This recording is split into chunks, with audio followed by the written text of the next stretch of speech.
Quick quiz. Who was Blockbuster's biggest competitor in the year 2000? Here's a hint. It wasn't Video Easy or Hollywood Video.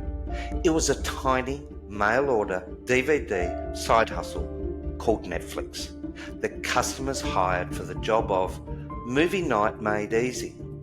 Today, I'll show you why the real rivals aren't the ones who look like you, why going head to head with giants gives you less than a 14% chance of survival, and how a laser focused niche sub-market, or as we call it here, your green jelly bean, beachhead, lets you sneak under an incumbent's radar, win product market fit, and scale upstream.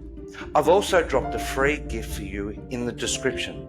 It's a competitive jobs to be done map template that has all the key segments I'm going to be talking about.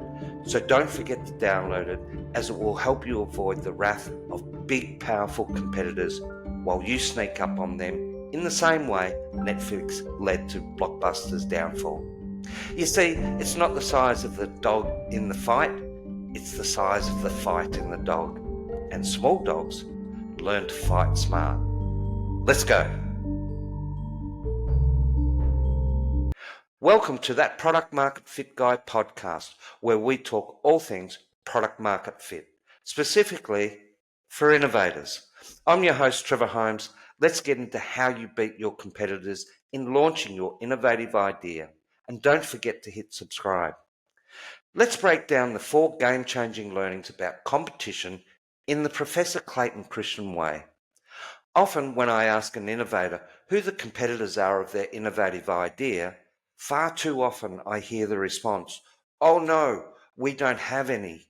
We have Googled and no one is doing this like we are." Wrong answer. The key thing to understand about identifying your competition is not how, but who does the job. Customers hire products to achieve progress. Anything that performs the same job is a competitor, even if it looks totally different to you. Take these for a couple of examples. People hire WhatsApp to feel connected quickly. So, SMS, Snapchat, even Facebook are rivals. Busy parents hire McDonald's drive-thru to feed the kids fast. Therefore, frozen pizza, meal kits, and grandma's leftovers are competing too. The key message here is to look at the job that your target customer is wanting to get done relative to your innovative idea, and ask yourself, who else is doing this job, no matter how different it is to your idea, because all these methods of doing that job are competitors to you. In the template that I'm providing to you, do this exercise. In column A, write your core customer job at the top. You may develop some extra jobs later, but for now, focus on what you believe is the real core job that the customer is aiming to get done. In column B, list out every alternative your customer could hire, whether it's digital, physical, do it yourself, or hire a buddy. What workarounds might be at play in how your niche submarkets are trying to get this job done? And watch how crowded the battlefield really is. Don't be overwhelmed, because if your innovative idea is making this job simpler, faster, more accurate, and less costly for your target market, you will be on a winner. But knowing who you are competing with is going to give you the competitive advantage when it comes to your market entry strategy and communications. I want you to clearly understand this next point. It's what we call the 14% death match trap. Research studies tell us that across retail, tech, and innovative physical products, fewer than 1 in 7 startups that launch a straight feature for feature attack on a dominant incumbent reach sustainable scale. Do I hear you ask, why are the odds so against you? Glad you asked. 3 key reasons. The first, incumbent reflex. These are your big competitors who have deep pockets, distribution, can and will respond, including price wars, discrediting you, even threatening supply of other products if the customer goes with you. Understand when threatened, competitors will fight.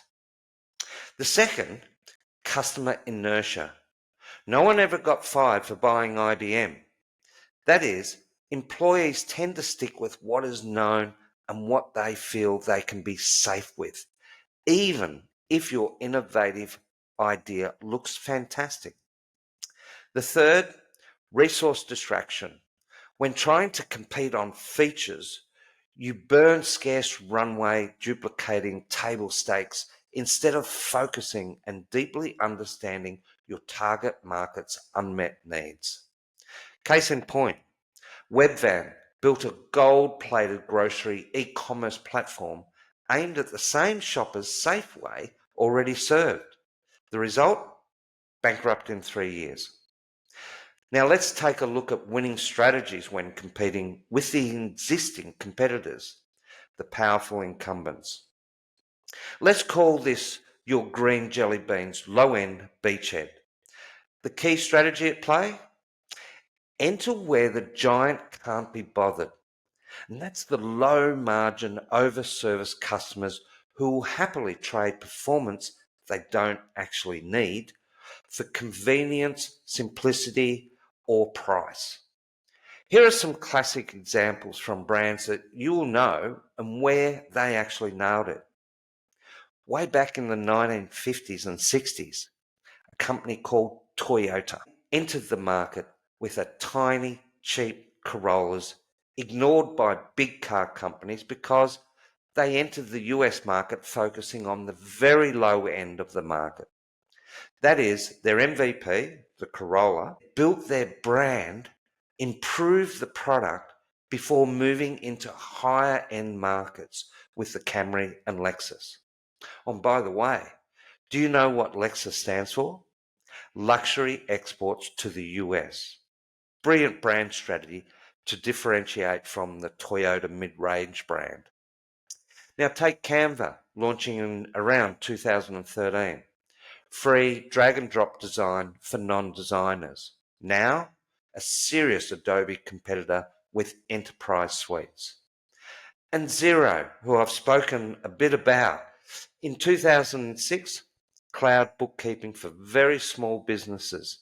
Now have scaled upstream to mid-market, pressuring MYOB and QuickBooks. What's the take home of this? When you serve green jelly bean niche submarket users the incumbent doesn't value, they do not see you as a threat. That's the incumbents. They just don't see you as a threat. And they don't retaliate, giving you space to iterate towards product market fit. What we call a Trojan horse strategy. And it works. Now let's focus on changing the basis of competition. The definition of the basis of competition is the dimension customers use to choose one solution over another, whether that is price, speed, ease, status, ecosystem, all those sort of things. It comes down to those jobs to be done and how big of a problem it is and how frustrated they are. As a rule of thumb, if you copy the incumbent's basis, you lose. Shift to a metric they're structurally bad at, and your innovative idea does this so well, specifically for your low-end niche submarket customers. Again, think about some examples like Netflix versus Blockbuster. Netflix's basis of competition was convenience and unlimited selection, not late fee revenue, which gave them the beachhead to eventually kill Blockbuster. Another example is Uber versus taxi fleets. Real-time availability on a phone, not medallion ownership, which is where taxi numbers were limited by government licenses. So now, take your action step using the template. In column C, list the incumbent's top 3 value propositions that is their key basis of competition. Then in column D, brainstorm the opposite axis from performance to convenience or simplicity, and particularly simplicity of the use or your ability to provide the solution to the job at a far lower cost. Now identify the axes your early adopter green jelly beans screen for, but incumbents neglect. This is your target market's pain point, and this is your market entry opportunity. Simple, isn't it? Now let's focus on how you use your template to build, learn, and climb upstream as you move from your early adopter program into your early majority market. That is, to the wider target market. You know, the other colors in that multicolored jelly bean jar. Start with an MVP, laser focused on the low end job. Use customer feedback loops to add only the features the next segment of the market cares about.